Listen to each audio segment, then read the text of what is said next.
Yes, we didn't like one another, but he just happened to be the one cowboy in the parking lot that they were willing to fight. Huh? Yeah. My little Sonic story. Yeah. Well, guess what? They kind of backed old Jeff up, and I got out of my truck and I just backed up to him and said, "There was two of us." Wasn't so fun. Wasn't gonna be so fun then. It'll be so easy. I didn't make anything easy on anybody. And there are people that I fought and people that I argue with now that'll tell you, we wish we never started any problems with them. A lot of them are my friends now, but guess what? I wasn't going to let them bully anybody. I wasn't going to let them take advantage of anybody. Just wasn't going to happen. Some of them are pretty cool guys. But they were going to team up. They were going to be a gang. Being in a gang don't make you tough. They just going to, the bullies are just going to use you if you're in a gang. Are football teams gangs? No. Basketball teams gangs? No. Baseball teams? No. There are people that get together because they love the sport. Heck, I've been to rodeos where I was the only guy from out of town to show up there, and they didn't like me. Imagine that. What do you expect? I was warning in on their business. But I ain't gonna let them run over me. And once I became a Christian, I kind of learned something. I don't want to bully people. I don't want to beat people up. I don't want to fight. What I would rather just do is get along. And I try to find something in common with them. Shucks, we might be the only two guys with blue eyes in the room. We might be the only two guys that had bull rider belt buckles on. We might be the only two guys that were wearing white hats. But he just didn't bully. I'll never forget one of the almost last times that I got in a fight. I walk in this bar and I see my next door neighbor. He owns a deer farm. His family owned it. And this guy walks up and does a roundhouse kick. And from where I'm standing, I seen him duck back. And ducking was all that kept that food from kicking him in the face. And I'm going, wow. Two of my cousins were with me, and I'm like, hey, they're about to whoop up old Barry. And there were about 12 of these guys. And then I noticed that there's a couple other people that are getting picked on too. And we walk in and clean house. 3 old hay haulers. We walk in, no, there was 4 of us. There's about 12 of them guys. We walk in and clean house.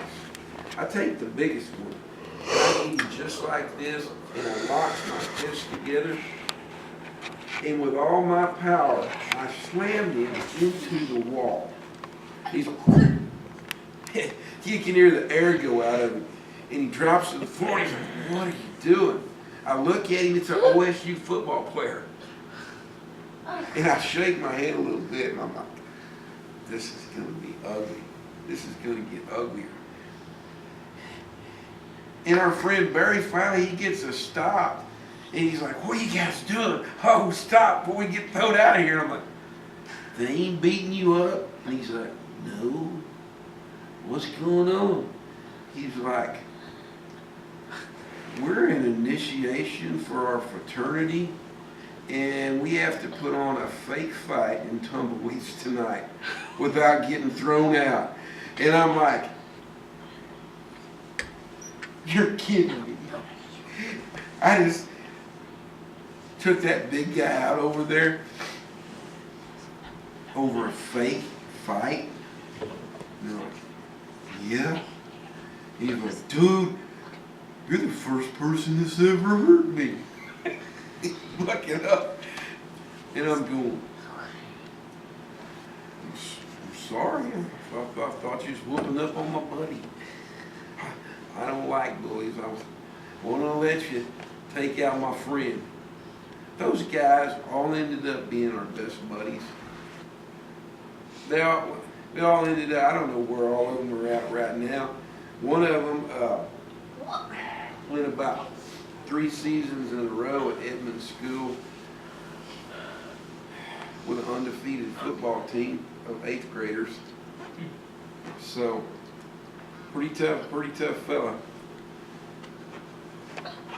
But that being said, you gotta draw a line in the sand. And you gotta get on the right side of that line, and you gotta be over there with Jesus. And if they start to bully you, don't worry about it. What's the worst thing that can happen? They rough you up a little bit. It could be a little bit worse. That could be when God calls you home. But can you do what John did? Can you do what John said? And go, I'm fine with it. Go ahead. Because in a few seconds, I'm going to be with my Lord and I'm asking to forgive you. Wow. 9 times out of 10, when I mentioned God, people started backing up. Now, Elizabeth, your dad can remember a night that I got in a fight where it ended up nobody won. I didn't lose, but nobody won. And I walked in the store where he was working. And this line on my forehead was split from skull to skull. He's like, dang, he's like, I need to drive you home. I'm like, no, I'll be all right. Give me a little bit to rest up. And your dad will haul me home if I need it. You need to take you to the hospital? No. If I need stitches, I'll stitch myself up. But that being said, you got to draw a line in the sand. You got to say, me and my house are going to serve the Lord. You can't bully me. Nobody's better than me, but I can be replaced. Hey, Saturday's football game comes up. If Dalton runs out of energy, they got another man that can already in a suit that can go over there and play his position. Think about that in the game of life. These people that are trying to be bullies, that are trying to hate on you, that don't love you, got it way worse off than you do. And they need to see the love of the Lord. Our contest is going to be getting them to figure it out. They probably ain't got any more than you have. They probably don't have a mom that cooks good meals for them. Some of them probably have to fight for everything that they have. Some of the bullies that I've seen have walked in and took other people's lunch. If they didn't take their lunch, they didn't eat later that day. There was nothing at home for them to have. There have been times that when I was substitute teaching that I'd give my last quarter to somebody so they could go to the candy machine and get something to eat or get lunch so they could. There have been times that when I was working at Coral School, when I'd see some of those kids and know that that was the best meal that they got right there in that lunch line. And so one thing that I wanted to do, and one thing that I believed I could do, and one way that I knew I could win people over is with some good food. And on Thursday nights here, there's always going to be food.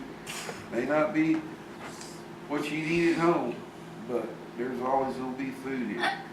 And we're going to physically and spiritually feed people. We ain't going to bully nobody. I don't care if you've never been picked for the team. I don't care. I'm going to be your friend. I'm going to love you and care about you because God did me. As I close tonight, I want to share a little story about one of my friends. He was always getting bullied at school. One of my buddies even figured out a way to get a set of keys made for his truck. They would move, if he parked on the north end of the parking lot, they'd move his truck to the south end of the parking lot. If he parked out front, they'd park his truck out behind the ag barn. They got to there for a while where they were parking his truck on the Guthrie tennis courts, right out in front of the ag building. This is before, that's why they got fences on them now, high fences, so you can't do that. One day, he left his truck parked out at the hog farm. They scooped it full of hog manure and straw. I'll never forget the night that they called me and said, "Hey, he's going crazy. He's going to jump off the railroad track bridge out there, the little place where they used to go. Kids used to go party." And I said, "Hey, what time are you supposed to be home?" And you handed him a cell phone. He said, "I'm supposed to be home at 11:30. And I said, "Guess what? It's 11:45. You better get in your truck." And the next thing he hears sounded like gravel flinging everywhere. He jumped in his truck headed for home. But he was going to jump off the bridge that night and commit suicide because those people were treating him so bad. And I'm going to tell you, I'm so glad that I did. Because young man calls me tonight. Same young man. I've remained friends with him. People have said he's done bad stuff. They accused him of lighting the house on fire, and he was on a mission trip with me. There's no way he could have lit a house on fire. He was with me. And I had several elders and church pastors with me to prove that he was. He calls me tonight and he says, "K-Bar," I said, "I'm not crying." Right? Now, I've never heard this young man say this ever before. They always picked on him because he wasn't as smart as everybody else was. One of the pranks they used to pull on him, he'd have his trailer hooked up to his truck. He'd pull in to fuel up, and they'd dolly his trailer down off of his truck. Sometimes, just to be mean to him, they'd leave the lights hooked in, so when he drove off, he'd rip all the lights off his trailer. That's how mean it was. And he says, "I about cried tonight." And I said, "What happened?" He called me a couple of days ago, and he found this dog that needed a new home. And he said, "I thought of you, K-Bar, because this is a border collie." And I said, I said, "I'm full up on dogs, but I said, I have an idea." Y'all know Paxton that goes to church with us here. John's little boy, one that rides in the wheelchair.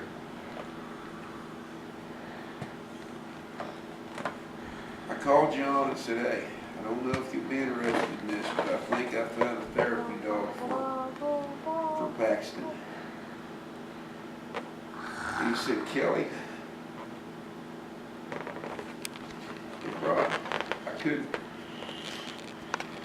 I couldn't keep from crying. When that dog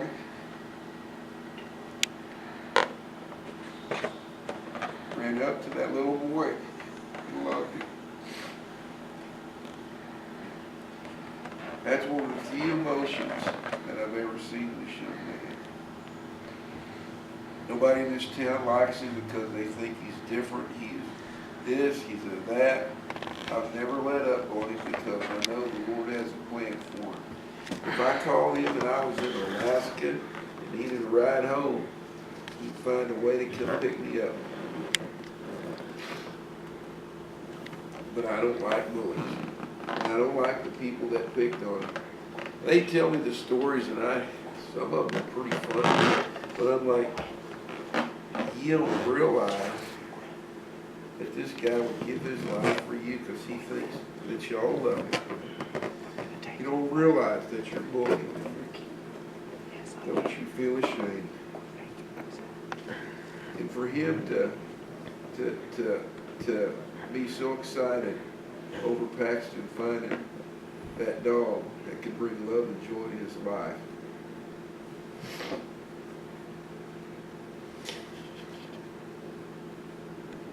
Reassures me 110% that I would stand up against all the bullying in the world. And if you're out there watching this video and you think these tears that are coming down my face make me weak, don't try me. Because if you're picking on one of my people, don't make God turn me loose. Because I'm not going to let you bully. They're here because they love Jesus and they want to grow. I will give them every opportunity to be all He wants them to be. Jesus, you prepared some hot ones back there for us. I just thank you so much for that. Bless them. Bless all the people that grew them, all the people that serve them, and all the people that partake in them. We just love you, and we thank you. Father God, we got a couple more weeks to go on bullying. We're going to have a lock-in. We're going to try to figure out a date for that. Father God, you just bless it. Bring people here that need to know about you, need to learn about you. Bring people here that maybe ain't never had a friend before. Let them know that we love them and care about them. Bless these things in your name. Amen. All right. I want us to kind of think about some dates during the Christmas holiday.